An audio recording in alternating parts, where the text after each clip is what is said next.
Mga kababayan, nais ko pong ipagbigay alam sa inyo, and I hope you stay with us. At ako po'y may pinirmahan na bagong dalawang executive order na patungkol sa lockdown, karagdagang mga barangays na mala-lockdown sa darating na mga araw. Mga kababayan, please do share this broadcast, especially if you know somebody from the following barangays na aking i-mention. I just signed Executive Order number 8, an order declaring certain barangays or portion thereof of the city as critical zone per zoning containment strategy in order to provide rapid response operation to contain the resurgence and spread of COVID-19. At babasahin ko po yung dulo. Now therefore, I, Francisco Isko Moreno Dumagoso, City Mayor of Manila, by virtue of the powers vested in me by law in order to contain the resurgence and spread and in mitigating any adverse effects of COVID-19, do hereby place the barangay listed below or portion thereof as critical zone pursuant to National Task Force COVID-19 Memorandum Number 2, Series of 2020, accordingly. Per item 7.3, relation to 8.1.3.1 thereof, the identified geographical units shall strictly observe the health standard protocols and medical and non-medical intervention applicable for enhanced community quarantine for a period of 4 days, commencing on March 22, 2001, 12:01 a.m. and ending on March 25, 2021, 11:59 p.m. for purposes of disease surveillance, massive contact tracing and verification of testing and rapid risk assessment as the city's response measure to the imminent danger posed by resurgence of COVID-19 and its variants.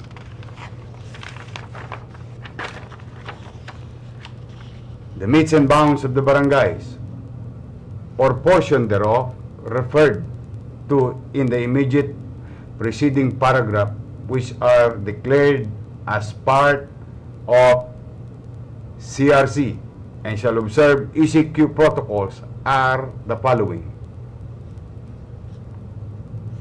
Barangay 107, Barangay 147, Barangay 256, Barangay 262, Barangay 297, Barangay 350, Street Lockdown, Barangay 353, Kusang Loob Street, Santa Cruz, Barangay 385, Barangay 513, Barangay 519, Barangay 624, Clustering Lockdown, Barangay 658, Building NYK Philship Management, then Barangay 696 and Barangay 831. So, nasa inyo pong mga screen, mga kababayan, yung bagong karagdagang barangay na mala-lockdown.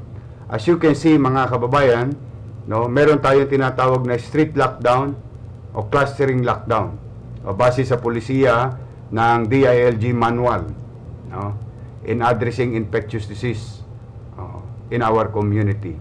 Now, yung kalye lamang, halimbawa katulad ng Barangay 353, o yung buong kalye lamang ang ila-lockdown na yun. O yung Barangay 658, yung building lamang na yun. O yung mga barangay na nasa ibabaw, no, buong barangay po sila mala-lockdown. Simula po yan sa Lunes hanggang Huwebes. I hope please do share this broadcast to fellow community members, loved ones, and persons that you know who are living in the area so that they can properly inform and prepare. As we have been doing, ina-announce natin 2 days before para hindi naman mabigla yung ating mga kababayan, no, na mahirapan, at kaya kumisan ay ginagawa namin ngayon ay street lockdown at saka clustering lockdown para yung iba namang mga mabubuting mamamayan na nagdidisiplina ay hindi naman madamay sa perwisyo ng posibleng iilan na nagpapabaya. So, ganyan po ang makikita po ninyo from time to time, mga kababayan. At sa awa ng Diyos, nakaraos na yung nakaraang linggo na lockdown. Ngayon, kasalukuyan, meron tayong 6 na lockdown. Ngayon, nadagdagan tayo ng 14 na area na mala-lockdown. 2 dito ay particular na kalye at building lamang. At 10 dito ay 12 dito ay buong barangay. So I hope ma-share nyo yung itong datang ito at by this time ipinadadala na kay Director Romy Bagay, Direktor ng Barangay Bureau, para informahan ang mga barangay official doon. At padadala na rin ito kay General Francisco para sa police augmentation and peace and order situation and implementation of hard lockdown. And ininformahan na rin ang DPS para doon sa mga hindi pa nabigyan ng mga barangay na ito ng ating food subsidy program. At naimpormahan na rin si Director Repogoso ng Social Welfare para naman sa kakanin na ibibigay natin doon sa mga building na lockdown. So yan po mga kababayan, I hope you share that information. Sumunod mga kababayan, Executive Order number 9. Bilang paghahanda at patuloy na pakikipaglaban sa mga posible pang paglago ng COVID-19 sa mga darating na araw at linggo, bago pa dumating ang mga festivities na yon, ay pinipilit nating maaga at maagap na maimpormahan ang mga pinagpaplano o pinaplano at gagawin ng ating pamahalaan. Hindi po maiwasan na darating ng ilang araw o isang linggo mahigit ay magsisimula na po tayong mga Katoliko na mag-conduct noong yung ating tradisyon at pananampalataya patungkol sa Semana Santa.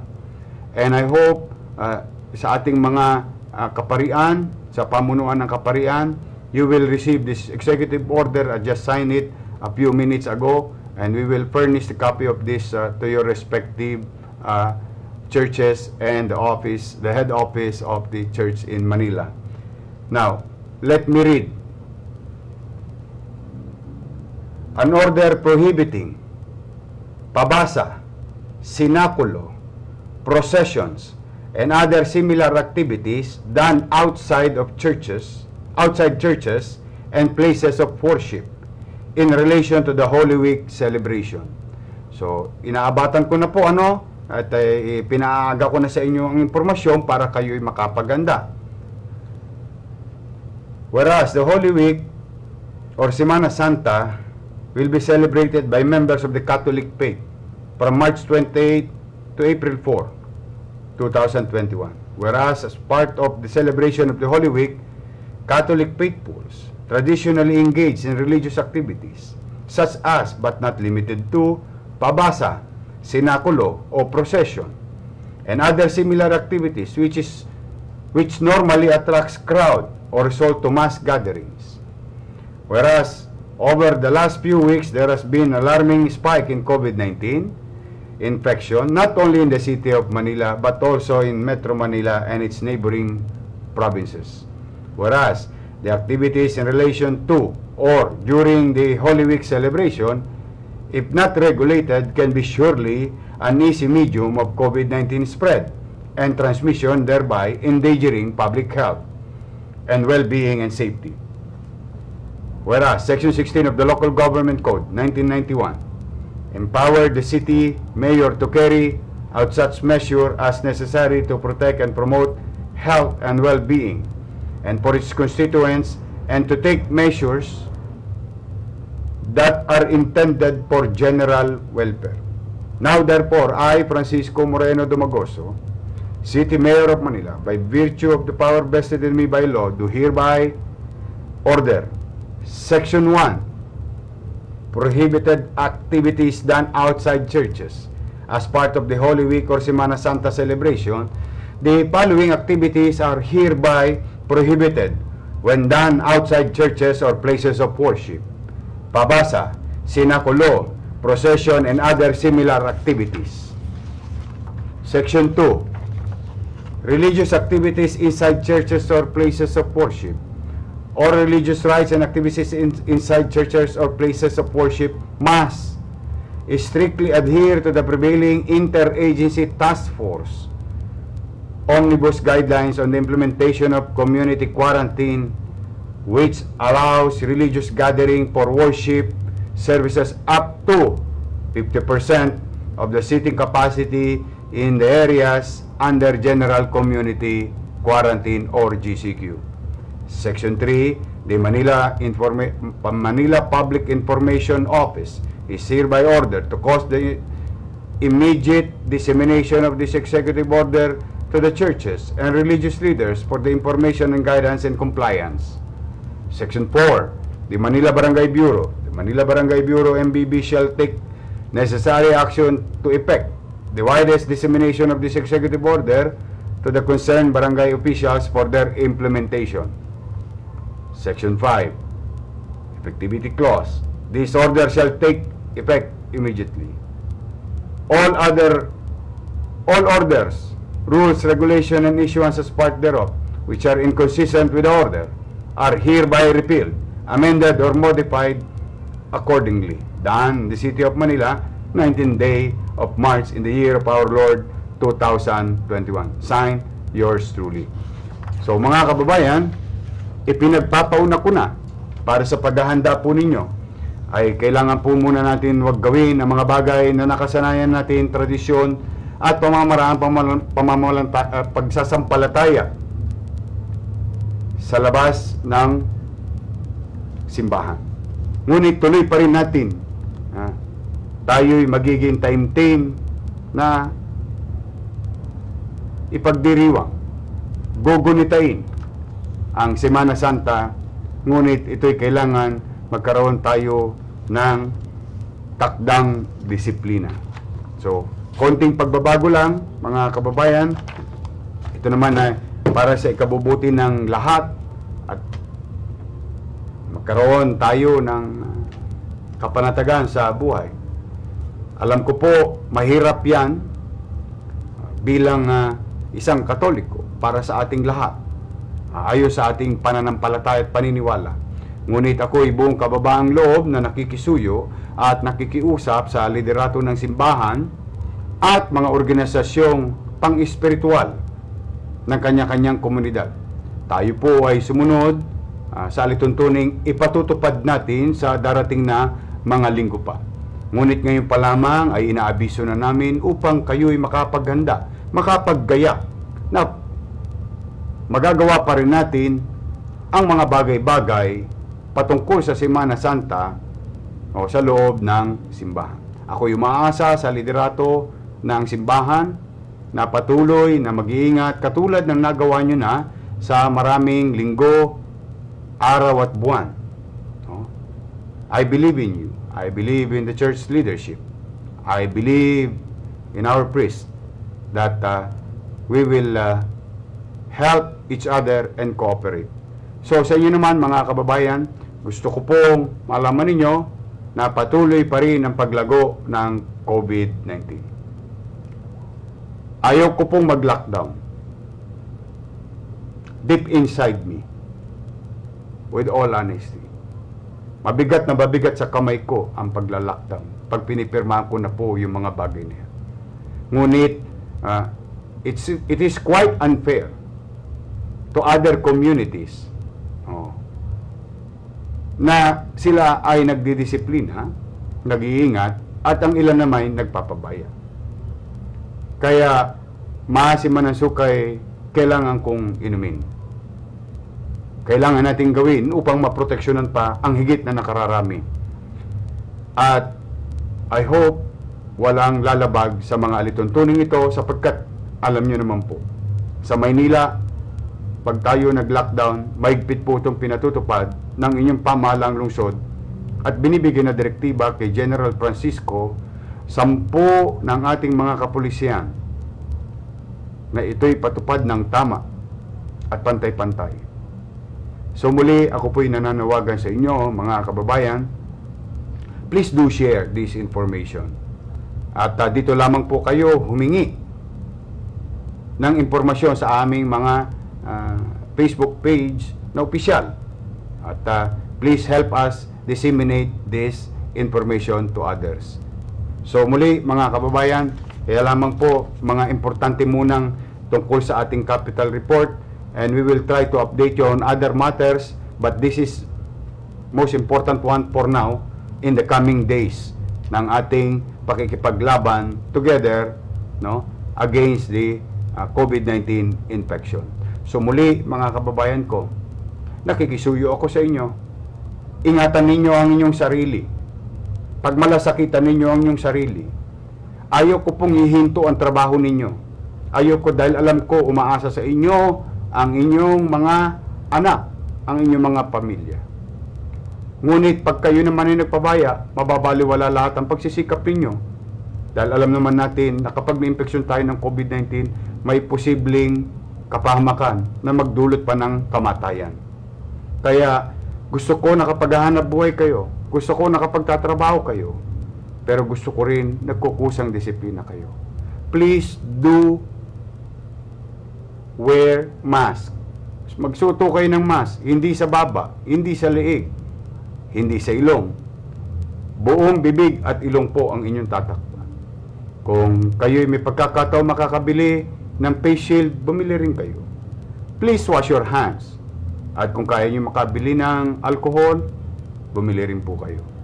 At kung sakasakali, nasaan man kayong dako, sa loob ng tahanan, sa inyong komunidad, sa inyong trabaho, palagi tayong mag-practice ng physical distancing. So muli, mga kababayan, maraming salamat po sa oras na ginugol nyo sa amin ngayon. At kung hindi kalabisan, mamayang gabi, tulungan ninyo akong manalangin. Magsama-sama tayong manalangin na ipanalangin natin na ang ating bansa ay mapabuti na ang katayuan sa pandemyang ito. Ipanalangin natin ang mga nagkasakit na naway hagkan na sila ng kamay ng Diyos nang gumaling na sila at mailayo sa tiyak na panganib. Ipanalangin natin ang mga naulila na ngayon nagdadalamhati dahil ang mahal nila sa buhay ay sumakabilang buhay dulot ng infeksyon sa COVID-19. At ipanalangin na rin natin ang kanilang kaluluwa na sila'y tanggapin sa kaharian ng Diyos at mapatawad sa kanilang mga kasalanan habang sila'y nabubuhay dito, noong sila'y nabubuhay dito sa sanlibutan. At ipanalangin din natin ang mga nahihirapan na magkaroon sila ng pagkakataon na mairaos at makaawa sa kanilang kalugmukan. So muli mga kababayan, ako'y nananawagan. Mamamayan, pamahalaan, nagtutulungan. Let's do our best and let God take care of the rest. Mag-ingat po kayo, mga kababayan. Mahal ko po kayo. Ngunit kailangan nyo rin mahalin ang inyong sarili. Magandang gabi. Pagpalain nawa kayo ng poong may kapal. Kapit lang, walang bibitaw. Nandito po kami, hindi namin kayo iiwan. Maraming salamat po. Manila, God first.